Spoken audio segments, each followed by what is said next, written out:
The African Union and the United Nations have condemned the resurgence of unconstitutional changes of government on the continent.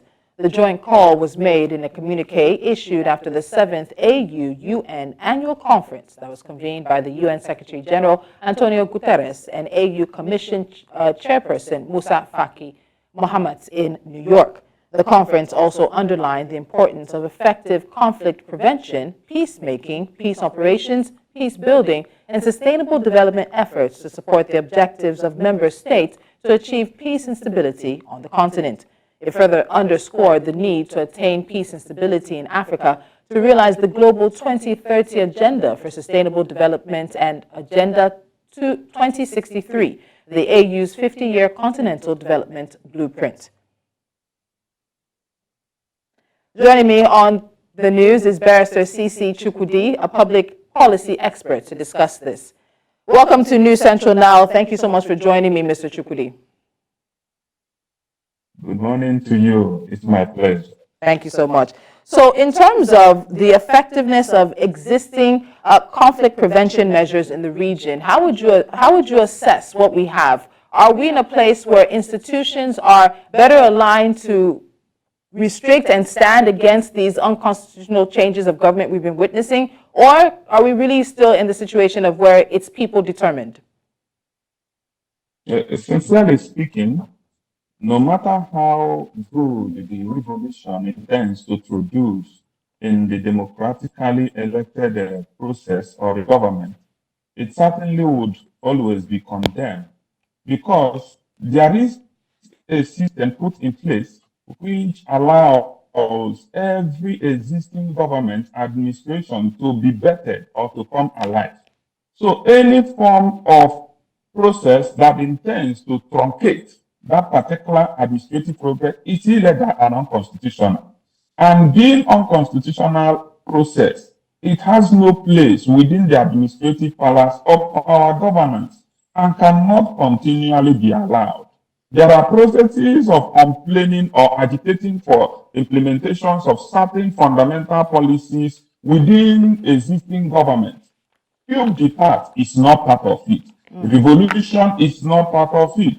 There are systems put in place which you can express or ventilate grievances against the governance of a particular administration, but certainly not to forcibly take over the government.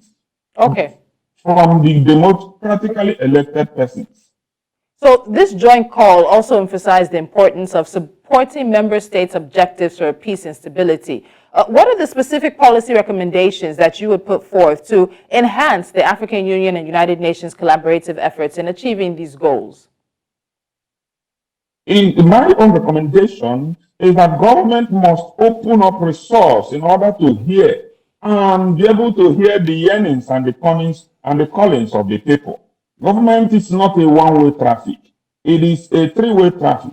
A traffic which is affecting the government, to the people, and to the society in general. So government must open up an avenue to receive complaints from the people. In fact, it is when people feel that they are part of the system that they will join hand in building the system. But when when people see that they perhaps are being jettisoned from coming close or from contributing into the administrative affairs of the government, that is when they come out of human agitation, human desire to forcefully take over government. So my contribution, my suggestion is that government must be run an open policy where the complaints, agitations of people can be taken and observed by the government and even considered.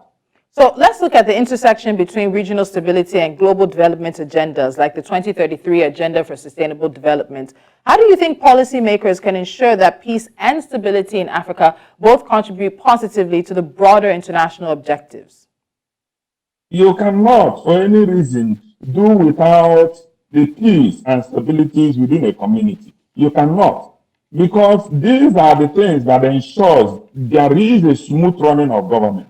So these are factors which are necessarily fundamental in running the affairs of the government. So peace resolution committees must be established. There must be institutions which must be established and put in place in order to ensure that these things and the government coexist together with the people they are governing. And finally, Barrister, before I let you go, from a public policy perspective, what strategies would you also suggest for proactive conflict prevention, especially in regions prone to political instability? And I think when we look at it in the further sense, the governments, as you mentioned earlier, need to work to deliver on democracy so that the populaces don't find themselves in a place where they are open to these unconstitutional changes of government. Yes, that's what I call inclusiveness of governance. Inclusiveness of the people, inclusiveness of the people's resources. When you include the people in the affairs of the state, there is little or no agitations coming from them. It is when they feel excluded from the administrative affairs of the government that they will feel that they need to come in by force. So the policy that is only the so-called or the absolute remedy in taking away this form of forceful taking over government is inclusiveness policy. All right, so we'll leave the conversation at that. Barrister C.C. Chukwudi, thank you so much for joining me. Thank you very much.